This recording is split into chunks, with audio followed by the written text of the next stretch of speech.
دوستو، ہمارے نبی پاک صلی اللہ علیہ وآلہ وسلم کی 5 مختصر لیکن خوبصورت احادیث۔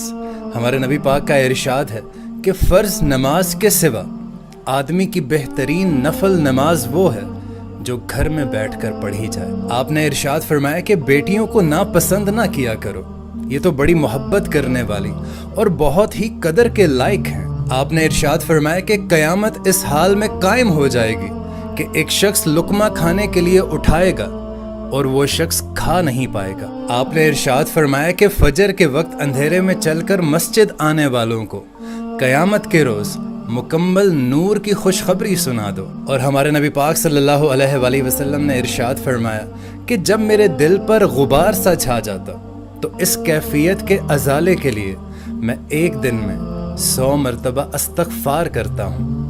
سبحان اللہ۔